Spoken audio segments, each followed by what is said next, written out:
Hey les challengers, Sarah, bienvenue dans cette nouvelle vidéo. Super heureuse d'être avec vous de nouveau cette semaine. Cette fois-ci pour développer un sujet un peu plus sensible. Comment surmonter une rupture. Je pense qu'on est tous passés par là à un moment donné. Et une rupture, qu'elle soit de quelques mois, quelques semaines, quelques années, fait toujours très mal à l'ego, très mal à la confiance, à l'estime de soi. Et donc j'ai trouvé important de développer le sujet avec vous parce que, croyez-moi, la vie reste belle, quoi qu'il en soit. Alors le premier conseil que je vous donne dans cette phase, c'est d'accepter la souffrance. C'est tout à fait normal, il y a une étape où on doit faire son deuil, il y a une étape où on se sent vraiment mal, où on a encore une partie de nous avec cette personne. Notre identité est encore rattachée à cette personne. C'est vrai, quand on est en couple, malgré nous, on pense pour deux, on pense à deux et on a tendance facilement du coup à nous oublier en tant que personne. Et c'est un petit peu ça le travers des couples d'aujourd'hui, c'est qu'on attend toujours de l'autre notre bonheur. Alors qu'en fait, si on ne se connaît pas, si on ne sait déjà pas nous-mêmes ce qu'on a besoin pour être heureux, on ne peut pas attendre de quelqu'un de nous l'apporter. Parce que non, à la base, c'est nous-mêmes, on doit se suffire à nous-mêmes pour pouvoir ensuite être totalement disposé en fait à donner notre amour et aussi du coup à être disponible pour la personne avec qui nous sommes. Si nous-mêmes on ne se sent pas bien, si nous-mêmes on se sent frustré par rapport à notre vie, par rapport à notre personne, parce qu'on ne se connaît pas ou on se connaît mal, on ne pourra jamais apporter du bonheur à quelqu'un d'autre, vous voyez. Ne pas s'oublier, toujours faire les choses qui nous rendent heureux, voilà, les choses dont on a besoin pour s'épanouir, pour ensuite être épanoui à deux. Cela dit, donc pour revenir à mon premier conseil, voilà, il faut s'autoriser du coup le deuil parce qu'on pense à deux, on est vraiment aujourd'hui le schéma du couple, c'est on est deux en un et donc forcément lors de la rupture ça fait très mal, on est complètement perdu, on ne sait plus où donner de la tête, on ne sait plus finalement quel est notre but, quel est notre sens, quel est notre objectif, puisqu'en fait jusqu'ici tous nos objectifs c'était pour deux personnes et non pas pour nous.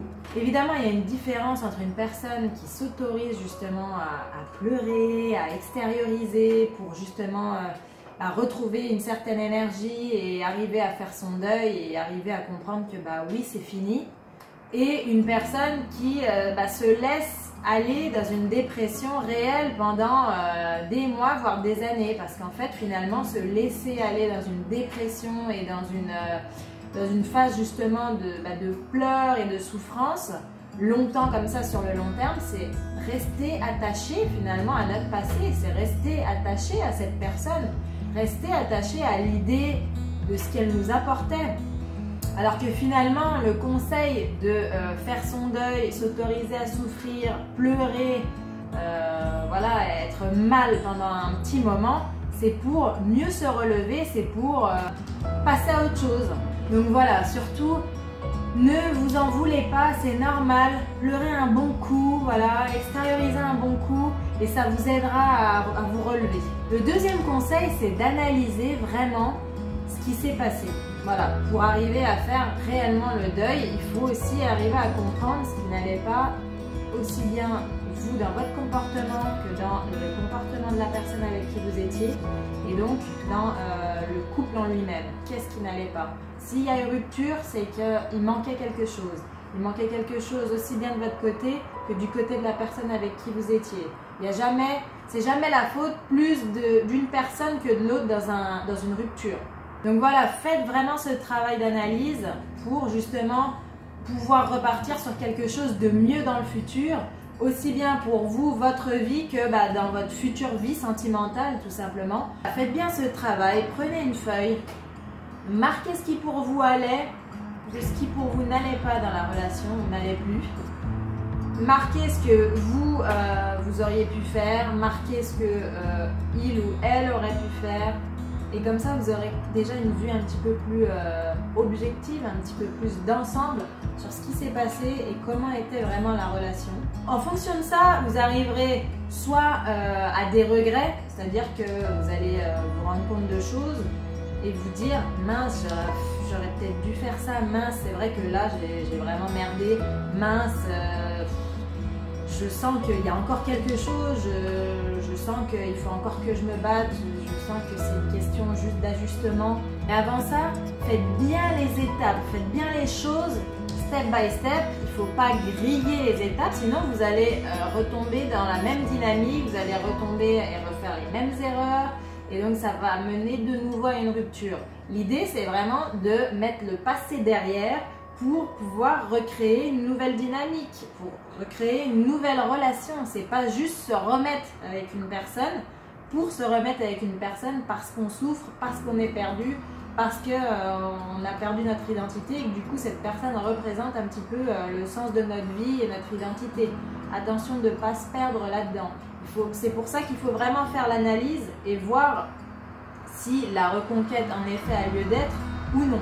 Et si elle a lieu d'être, c'est pour quelque chose de meilleur, c'est pour un futur beaucoup plus épanouissant. Donc pour ça, il faut avoir fait le deuil, il faut être passé à autre chose, il faut avoir laissé le passé derrière, il faut avoir analysé pour pouvoir retravailler et reconstruire quelque chose. Que ce soit avec votre ex ou avec une nouvelle personne. Dans le cas où vous avez fait le bilan qu'en effet, il manquait quelque chose. En effet, vous aimiez cette personne. Vous l'aimiez cette personne, voilà. Physiquement, intérieurement, vous l'aimiez. Mais il manquait quelque chose. Voilà, on a chacun des valeurs, des besoins différents. Et des fois, on a du mal à revenir en arrière parce que forcément, oui, on a partagé des moments avec cette personne. On a partagé des années, on a partagé des émotions. Et donc, on a du mal à revenir en arrière. Mais s'il manque quelque chose, si on n'accepte pas pleinement la personne telle qu'elle est, parce que finalement, c'est quoi une relation? Au début, c'est tout simplement s'associer à cette personne, se reconnaître dans cette personne. Donc on voit la partie des valeurs communes, on voit que le côté brillant du package. Et c'est qu'après quelques semaines, quelques mois, voire quelques années, on voit le reste. On voit le reste des valeurs qui diffèrent, des modes de vie, des pensées différentes. Et c'est là où le travail de couple, où le travail d'acceptation de l'autre se fait réellement. Et souvent, par amour, on se voile la face. On se voile la face parce qu'on aime cette personne, on aime ce qu'elle nous apporte, on aime notre quotidien, on aime notre confort. Sauf que sans le voir, sans le savoir, on tombe en fait dans de l'attachement. C'est plus de l'amour, c'est de l'attachement. Donc finalement, la rupture a lieu d'être dans ces cas-là. Parce qu'on mérite mieux. Autant la personne avec qui on était que nous-mêmes, on mérite quand même quelque chose de mieux. On mérite d'être accepté entièrement comme on est. On mérite d'être en phase totale quand même avec la personne avec qui on va passer le restant de nos jours. Donc cette personne finalement, on l'a aimée et on l'aime encore certainement, sauf que c'est pas la personne qui nous correspond tout simplement, c'est pas la personne qui nous correspond. Et donc c'est là où il faut voir du coup ce bilan, cette analyse et cette rupture comme une opportunité de nous reconstruire, vraiment de nous reconnecter avec qu'est-ce qu'on veut vraiment, qu'est-ce qu'on veut, qu'est-ce qu'on a besoin pour être heureux, qu'est-ce qu'on a envie de faire. Quel type de relation on convoite finalement. Et donc pour ça, cette personne, certes, elle vous a fait du bien, certes, elle vous a fait grandir, elle vous a appris des choses, elle est arrivée à un moment de votre vie où c'était son moment, c'était ce dont vous aviez besoin à ce moment donné. Aujourd'hui, vous avez peut-être des besoins différents, on évolue avec le temps. Cela dit, vous avez passé des bons moments, il faut le voir comme ça, c'est comme un livre un peu nos relations. Il y a des chapitres, donc il faut juste savoir tourner la page. Et pour arriver à tourner la page sereinement, sans haine, il faut changer ses pensées. Et ça c'est mon troisième conseil, de changer ses pensées. Arrêter de se dire, mince, c'est quand même dommage, mince, ça aurait pu se passer autrement, mince alors, comment on en est arrivé là? Mince alors, mais comment je vais faire? Non, il ne faut pas penser comme ça, il faut essayer de faire fuir, faire déguerpir ces pensées négatives pour laisser place à des pensées positives qui seront plutôt de l'ordre de « Ah, c'est vrai que ça collait pas. C'est vrai qu'en y réfléchissant, j'aurais pas pu lui apporter ce qu'elle avait besoin, je suis pas comme ça. » Ou « Ah oui, en y réfléchissant, bah, c'est vrai que j'ai cru pouvoir accepter ça, mais en fait je me rends compte que c'est quelque chose de prioritaire dans ma vie sentimentale. C'est quelque chose que j'aspire, qui est obligatoire un petit peu dans ma relation. Je pensais pouvoir passer outre, je pensais voir tout le reste de ses côtés positifs pour pouvoir compenser ce manque, mais en fait je me rends compte que non, je n'y suis pas arrivée. En fait, je me rends compte que du coup, ça s'est retrouvé dans mon comportement, ça s'est retrouvé dans les efforts pour faire marcher la relation, ça s'est retrouvé dans l'amour que je lui portais, qui n'était plus un amour, qui était un attachement. Et donc du coup, dans ces cas-là, je ne peux pas lui en vouloir d'être partie. Donc voilà, essayez de changer vos pensées intentionnellement et voir ça plutôt comme se dire, ben voilà, c'est une opportunité et une porte d'entrée pour moi au changement. C'est une opportunité pour moi de me rendre compte qu'en effet, en fait, ce que je veux dans ma vie, c'est pas ça, mais c'est plutôt autre chose. Voir vraiment une manière de vous réinventer. Le quatrième conseil concerne les souvenirs. Parce que c'est vrai que quand on est dans une phase de rupture, on a des souvenirs qui remontent sans arrêt. Alors au début, quand la rupture est fraîche, évidemment, ils reviennent fréquemment. Mais après, bon, ça s'estompe avec le temps. Mais c'est vrai que c'est quelque chose qu'on a du mal à contrôler. C'est psychologique. On a les souvenirs.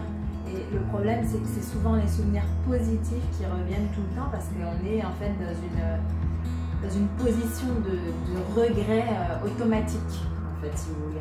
Forcément, on souffre tellement qu'on n'arrive pas à être objectif et du coup, dans la souffrance, eh ben, on voit que le positif, on regrette uniquement parce qu'on souffre, on est mal.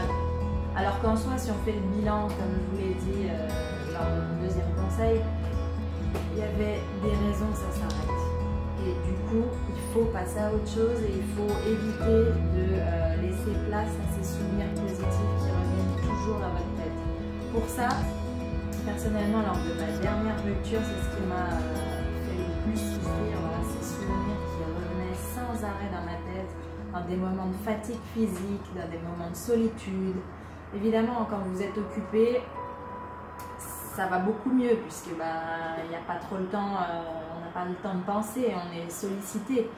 Mais voilà, forcément, on n'est pas 24/24, 7/7 en train de s'occuper, on n'est pas Super Mario. Donc à un moment donné, il y aura des moments de solitude, des moments de fatigue qui vont donner lieu justement à ces souvenirs, à ces retours.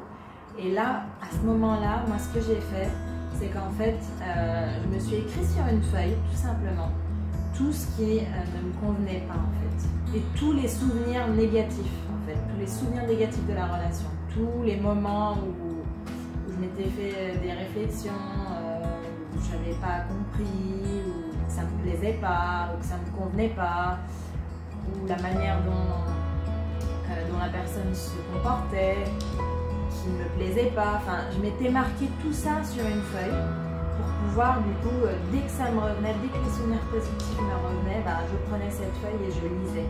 Je lisais tous les souvenirs négatifs de cette relation, tout ce qui s'était passé et qui ne m'avait pas plu. Et donc, c'était un moyen de m'apaiser, c'était un moyen de me remettre à ma place, de me dire, mais ça, arrête d'idéaliser, arrête de croire que c'était la relation et arrête de regretter et de penser comme ça parce que voilà, tu as une liste comme ça quand même de choses qui te prouvent que non, en effet ça ne fonctionnait pas et c'est pas le plus optimal pour toi du tout. Enfin, le cinquième conseil, c'est de passer à l'action. Passer à l'action, voilà, vous avez fait votre deuil, vous avez fait votre analyse, vous savez maintenant ce que vous voulez, aussi bien pour vous-même personnellement que pour votre future vie sentimentale. Donc maintenant, il n'y a plus qu'à. Il n'y a plus qu'à y aller, il n'y a plus qu'à foncer, il n'y a plus qu'à se faire un programme de choses pour mettre en place ce renouveau. pour mettre en place cette renaissance. Donc il faut se pousser. Il faut se pousser parce que rester sous sa couette, à pleurnicher, à regarder des films tristes, à écouter des musiques mélancoliques, ne changera pas les choses, ne changera pas du tout les choses et ne vous apportera pas par-dessus tout, ne vous apportera rien. Et on est je ne sais combien de personnes dans ce monde. Ne croyez pas qu'on a un seul âme sœur dans ce monde-là. Je n'y crois pas personnellement.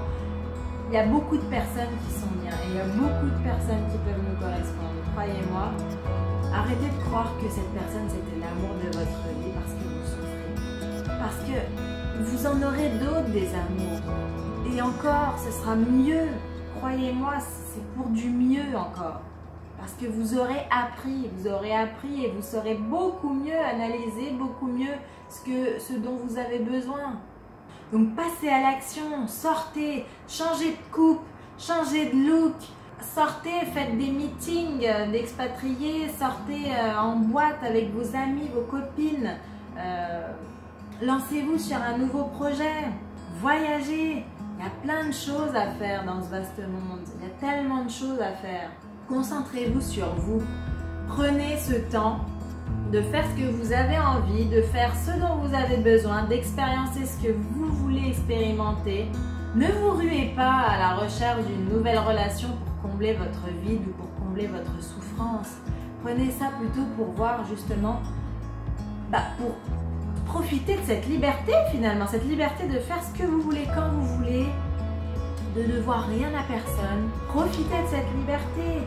Faites des choses que vous n'avez jamais encore faites. Faites des choses que vous aspiriez et que vous n'avez jamais eu l'occasion de faire. Changez de coupe, allez faire du shopping, trouvez votre style, changez de look. Faites-vous plaisir. Rencontrez du monde, sortez. Prenez ce temps pour vous, prenez ce temps comme un cadeau. Et voilà, occupez-vous un maximum l'esprit pour éviter de justement broyer trop de noir. Occupez-vous l'esprit. Mettez-vous des nouveaux objectifs en tête. Moi par exemple, voilà, aujourd'hui Challenge ta vie, c'est suite à ma dernière rupture. Je me suis lancé le défi, je me suis lancée dans cette chose que j'ai toujours aspiré, que j'avais en moi et que jusqu'ici j'avais pas forcément le temps de faire ou pas forcément le courage. Et en fait du coup cette rupture ça m'a donné la force, ça m'a donné ce courage de me lancer dans quelque chose peut-être de fou, mais quelque chose qui me fait rêver. Donc vraiment la rupture c'est pas sorcier, c'est pas si terrible si vous en faites une opportunité. Voilà, donc vraiment j'espère que ça vous aura aidé. Je sais à quel point une rupture peut faire mal, croyez-moi. Et si ça vous a aidé, si vous avez aimé, et surtout si vous voulez aider aussi un ami ou une amie, partagez cette vidéo, mettez un petit pouce et nous on se retrouve la semaine prochaine pour une nouvelle vidéo. Ciao ciao les amis et n'oubliez pas, la vie est belle.